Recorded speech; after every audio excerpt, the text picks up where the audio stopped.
Welcome into Behind the Lines. I am Parker Terrell. And I'm Alex Dusky. And here on this first episode of an inaugural episode of Behind the Line, we are in beautiful Studio 318 in Stillwater, Oklahoma on the campus of Oklahoma State University talking about sports and just giving our overall some hot takes and maybe some opinions in there. So, Alex, it's our first episode. Tell the viewers who you are, where you're from, and just a little bit about yourself. All right, so like I said, I'm Alex Dusky. I'm from Knoxville, Tennessee. I'm a sports media major here.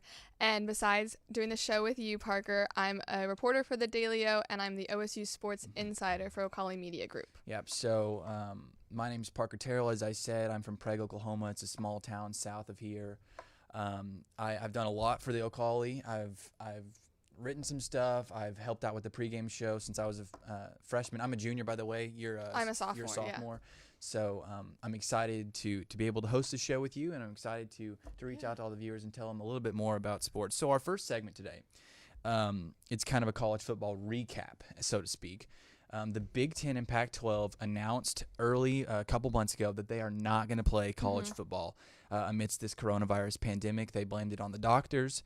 They didn't blame, but they said the doctors gave them and their medical personnel gave them that information. But the Big 12, SEC, and Pac-12 have decided to play. So, Alex, what are some of your thoughts on that? And then you have some news. Yes, so just yesterday there were a lot of rumors going around Twitter. Twitter's always like hot topic for sports news especially. And so someone, President Trump met with Big Ten commissioner, I believe it was yesterday. Yeah. And he said that we had a really productive meeting, and I guess President Trump is really pushing for the Big Ten to return this season. If not with the SEC Pac-12 or SEC Big 12. Who's the other one? Yeah, SEC, Big 12, and ACC. ACC, that's what it is. I Sorry. may have said that wrong earlier. Yeah, okay. I may have said Pac-12. I meant to say ACC, Big 10, Big 12, and SEC. Yes, okay. Got that straight now. But so tweets went around saying that they would start the season on October 10th and allowing all of the teams to compete in the national championship. The Nebraska AD immediately shot it down and said that was a myth. So that's still... There has not been any official news yet. Yeah. I think. What would you think if they were to start the season October 10th and be able to participate? I think that would in be the playoffs? great. Honestly, I think that I've been on record to other people saying that I think the Big Ten made the wrong decision in canceling so early and trying to postpone towards in the spring, and then of course the Pac-12 just followed them along. What do you think it would look like if the Big Ten and the Pac-12 did do a spring season? I mean, I don't think that that's even feasible. You're asking college student athletes to play two different seasons, one in the spring and then turn right around again in the fall and play. I just don't think that is even a paramount on player safety. That's what they're talking about, and I understand that the pandemic is something that we've never had to deal with before, but I just don't see a spring season playing out. Obviously, you're just going to have to play the Big Ten champion versus the Pac-12 champion for a quote-unquote national championship. And we've already seen players like from LSU. He's the reigning Biletnikoff Award winner, Jamar Chase. That's his name. He opted out of the season. He was probably the number one rated prospect in terms of a receiver. I think there's going to be a few more players, even though he's not even in the Big Ten or the Pac-12. I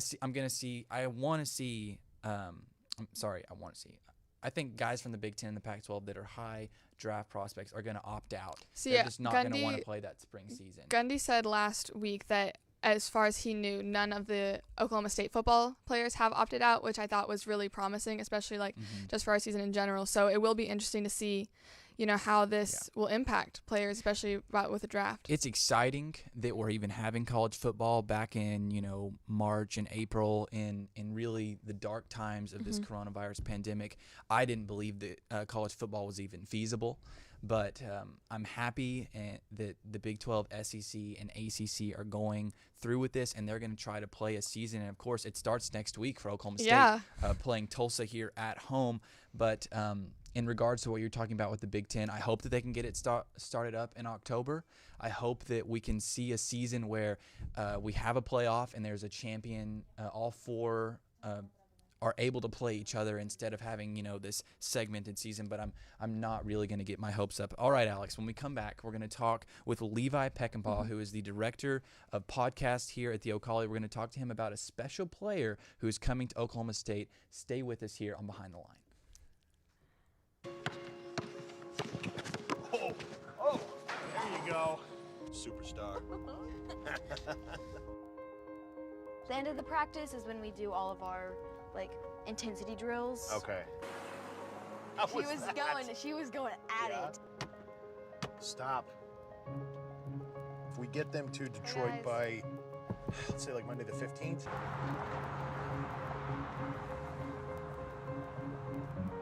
Time's right there. There we go. Yeah.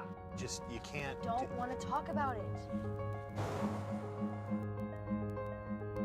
When you see the water tower, you're gonna make a right.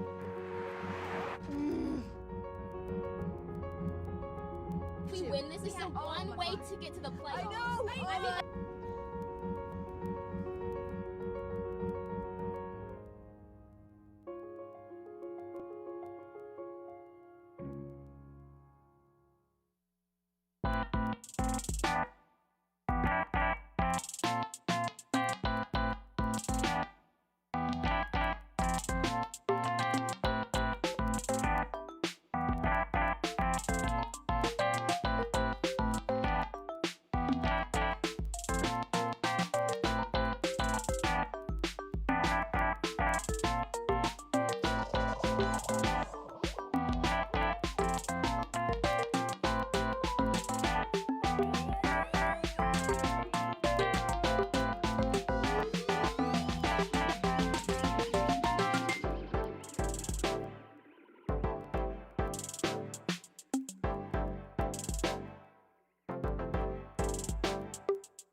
Welcome back to Behind the Line. I'm here with Levi Peckinpah. Levi, how are you today? I am amazing. I'm glad to be on the show. Thank y'all for having me. So, Levi, today you're going to introduce yourself a little bit, and then we're going to talk about a special recruit to the Oklahoma State men's basketball team, Cade Cunningham. But first of all, just tell us what you do for the O'Colly, and just go ahead.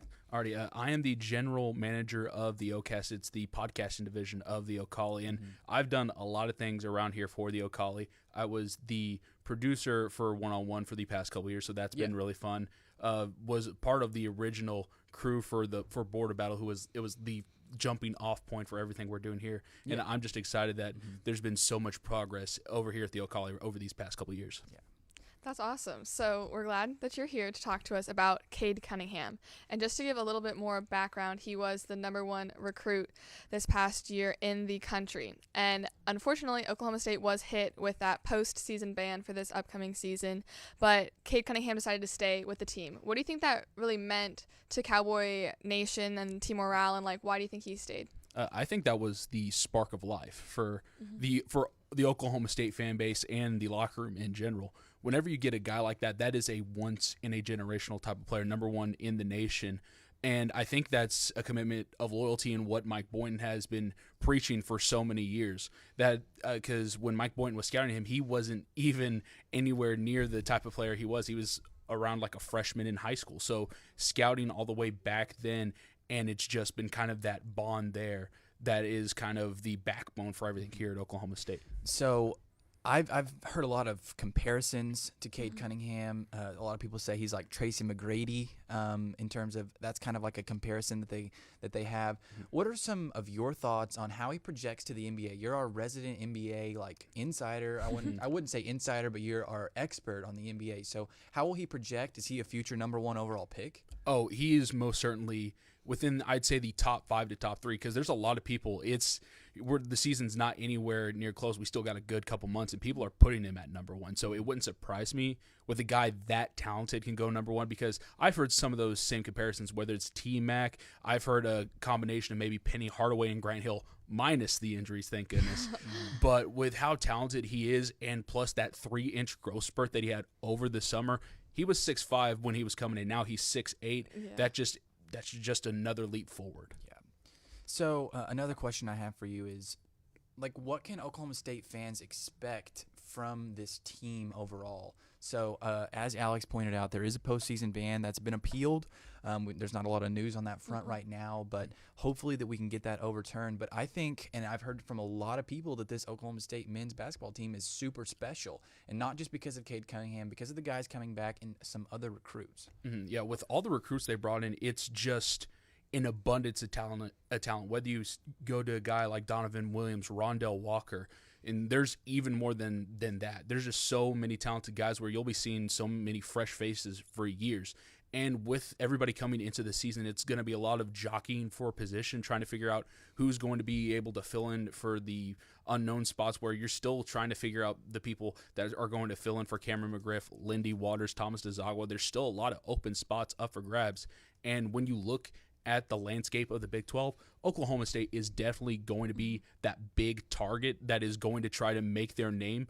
But, I mean, it's not like it's going to be easy. The Big 12, every single team in the Big 12 every night will be looking to take your head off. And if you're not ready, well, then you're going to be the next target. Kind of adding on to what Parker said about, like, there's not been any news about the postseason ban. Do you think having Cade on the team for this year will impact the NCAA's decision at all? 100%. I mean, when you got the number one guy in the nation and you're not going to put him on the biggest stage possible, that is so much lost revenue. Especially this year with the pandemic, that's also going to have a big impact on what they're going to decide. Yeah, exactly, because everybody with the pandemic, the majority of the people there's a lot of people still inside, just not wanting to be around others. So being able to have that front court vision of being able to see Cade Cunningham and these Oklahoma State Cowboys go up against some other of the top teams in the nation, the NCAA would be losing so much revenue if they weren't able to do that. So we're getting kind of into a sport that's coming later in the year. As we know, football is coming up, but we're going to have a college basketball preview show, and we'll hopefully have Levi back on. My last quick little question to you is, do you think that Oklahoma State can compete for the Big 12 title in basketball? In basketball, I would think so, especially with how much talent. Like I was saying, there's still so many guys, especially from last year's squad, that are wanting to prove themselves and I believe have the talent to go and take that next step. It's just with how Mike Boynton's been having a hard time trying to get people to mesh, hopefully this upcoming squad, it's going to be able to put everything together. All right. Check out Levi's work at ocalimediagroup.com. There's so many podcasts that he's working on and so many other things. We thank you so much for coming on today. When we come back, we're going to talk more basketball, but this time we're going to the professional ranks. Stick with us here on Behind the Line.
Welcome back to Behind the Line. Alex, we're continuing our basketball discussion. We just got done talking with Levi Peckinpah about college basketball. Let's shift now to the professional ranks. The NBA has been playing in the bubble. for the last, since the season restarted back in July. It's down in Orlando at Disney World, and they've had so much success so far in not having any coronavirus cases and continuing on, and now we're, head first into the playoffs. Alex, what are some of your thoughts about how the NBA has been dealing with that in the bubble overall? I think they've been doing an excellent job. Like, as you said, they're really, a lot of people have just given up on playing through a pandemic, but the NBA was really committed because they knew that the players wanted to play and the fans wanted to watch. Something that I really enjoy is that they are having those virtual fans, because it definitely adds, to crowd noise and just something more fun. It's also just, I think it brought up the morale of a lot of Americans and NBA fans anywhere, because it gave us something to watch and to cheer for now, since kind of everything has been canceled since March. Yeah, that's what I was going to say is we needed sports. There's a lot of people out there that say, who cares about sports? Who cares about NBA or NFL or anything like that? But honestly, to be able to have this work successfully, which is something that back when they were discussing, we're going to play in a bubble in Disney World, a lot of people were just like, there's no way that that's even possible. There's going to be players that bring people in that they're not supposed to bring in, and perhaps have an outbreak, but they have pulled it off with flying colors. And Alex, let's talk about the Thunder. So the Thunder are playing in the bubble. Game 7 tonight, the two best words in sports, Game 7. Yeah. Tonight, the Thunder play the Rockets in a pivotal winner-take-all game. I mean, the last game that they played was Game 6, and Chris Paul was so good. Oh my gosh, so clutch. Towards the end of that game, that was intense. The last 5 minutes of that. The Thunder won 104-100 in a nail-biter. Alex, what are your thoughts on tonight's game? They play 8 o'clock, I believe. Yes. So I'll be honest, rooting for the Thunder, being here in Oklahoma, it's kind of hard not to root for them. But I don't know. I really don't know what to expect. It's just been, this whole series has kind of been back and forth. Part of me wants it to be, Thunder win by 20. But the other part is, the Game 7, the close game atmosphere of Game 6, like that's, for me, that's more exciting to watch. So I'd be okay with that if the Thunder can pull it off. If it's anything like we got last night between the Nuggets and the Jazz. Oh my gosh, one came down to the last shot. If that's something that we have, that would be great. Of course, like you said, I wish the Thunder would win in a blowout, but I just don't think that's going to happen. It's also just so heartbreaking too, watching the Jazz Nuggets game last night, seeing those players just crying on the court. My heart goes out to them too, because their season's over, but you don't wish that upon anyone, but the close games are really entertaining for fans. A lot of people wrote the Thunder off this season after we, lost Paul George, lost Russell Westbrook, lost Jeremy Grant. And, of course, Russell Westbrook is playing on the Rockets, which is the team that's going against us. And he played, I'm going to say he played awful in the last game. He was his first game back from injury, so correct? I think it was his second, because the first game is or second game back from injury. In these playoffs, he did play in the earlier bubble games, but he was definitely rusty, to say the least. Had a pivotal turnover at the end, which cost them the game. Tonight, I'm just quickly some players to watch. I'm looking at Shai Gilgeous-Alexander for the Thunder. He hasn't really shown up this series. He is, other than Chris Paul, the guy that the Thunder really look to score, a guy that they look to take some of that pressure off of Chris Paul, especially in those first 3 quarters. I think that Shai's got to play better for the Thunder to win tonight. I think it'll be so interesting to see just, if Chris Paul can have as great of a game as he did on, what was that, Monday that they played? Yes. So definitely a lot of things to look out for tonight. It also follows the Heat Bucks game at, I think, 5:30. Sorry, I think they play at that may be right, 5:30. 5:30, yeah. So two NBA games tonight to watch. So that's definitely going to be an exciting night. The keys tonight for the Thunder, I think, is stopping James Harden, and this is a big moment for him. He's known as a guy who can't finish in the playoffs, but Lou Dort has been able to lock him down on defense, and I just think it's about shot selection. Can Chris Paul continue his shot making in the clutch, and can we hold James Harden to under 30 points? But I think the Thunder have a great shot tonight. Yeah. All right, when we come back, debate time. We're debating NBA Finals and our predictions. Be sure to stick around on Behind the Line.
Hi, I'm Will Joyce, the Mayor of Stillwater.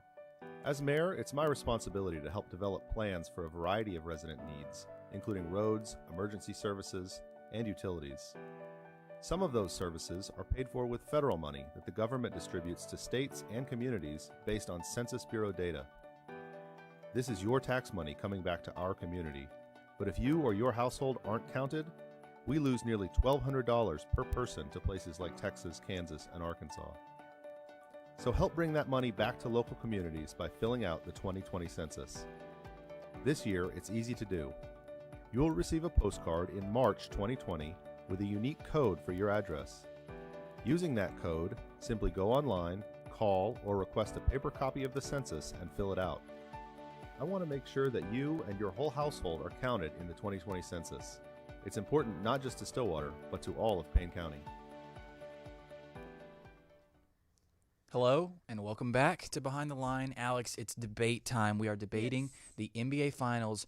What are your predictions? Go. Okay, I'm going to pick Lakers versus Heat. You know, just some like fast facts about the Lakers, or I guess about LeBron James. Since 2011, when he and his team has made it to the playoffs, he's been able to lead his team to the finals. So, you know, that's what, nine years? Mm-hmm. 9 years of that. So that's something that we're looking forward to. And both the Lakers and the Heat are leading their conferences with the field goal percentage. Lakers are leading the league with the highest field goal percentage of 55.4%. They're both just like really strong teams, and the Lakers specifically have really strong depth, you know, with Kyle Kuzma, Dwight Howard, and Danny Green. So, you know, the Heat are behind OKC with the second highest defensive rebound percentage as well. So I think they're just two really strong teams, and, you know, I think the first couple games of round two are really going to tell more, but that's who I have right now. Yeah. So, with all due respect, Alex, I totally disagree. All right, good. So I'm going to take the Clippers, and I'm going to take the Celtics. So, a counterpoint to what you said about the Lakers, of course they have LeBron James. Mm-hmm. Best player, perhaps of all time. Some people say, not going to get into that debate. That's not what this Maybe is about. Maybe another time. But I don't think they have enough three-point shooting, honestly. I don't think the loss of Avery Bradley, who decided not to play in the bubble, was huge in terms of perimeter defense and overall three-point shooting. I think the Clippers have the most depth in the NBA. They have a proven champion in Kawhi Leonard leading the way, and Paul George, who had a severe slump. He blamed it on, you know, anxiety and depression in the bubble, has perhaps turned it on. He had an excellent game to close out the Mavericks in their last series. They're also going to have a lot of rest.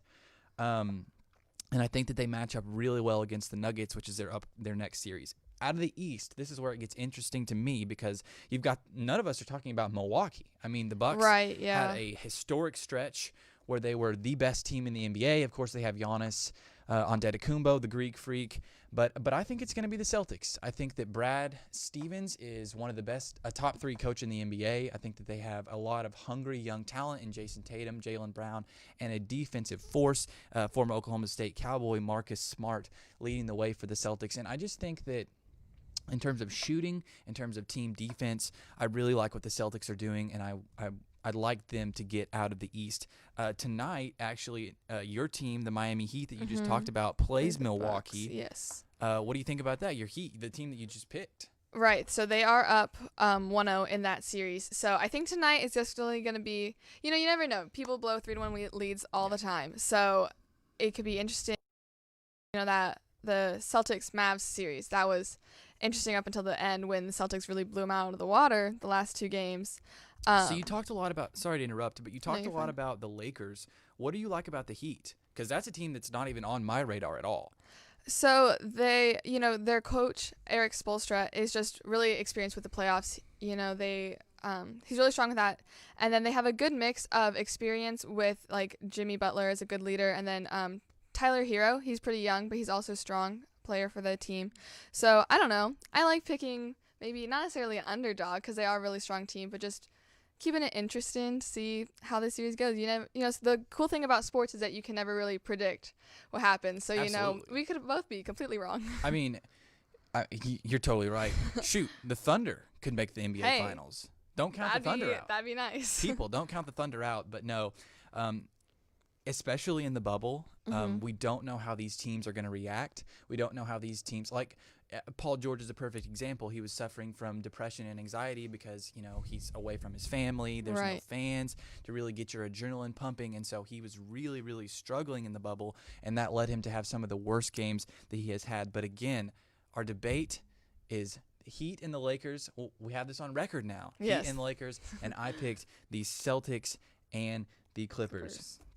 So we thank you so much for watching.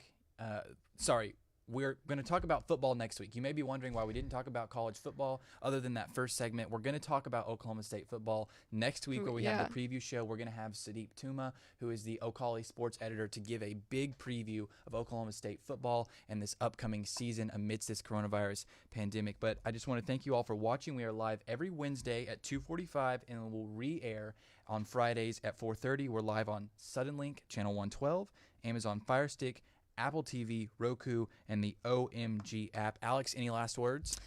Go Pokes, as always, and I hope the Thunder have a great game tonight. Absolutely. For Alex and I and the entire crew here at Studio 318, we thank you so much. Stay safe, and God bless. Oh, there you go. Superstar. The end of the practice is when we do all of our, intensity drills. Okay. She was going at it. Stop. If we get them to Detroit by, let's say, Monday the 15th.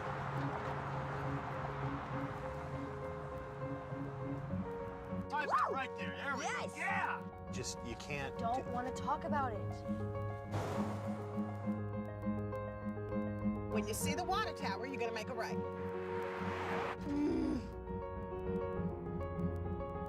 If we win this, we have one way to get to the playoffs. I know.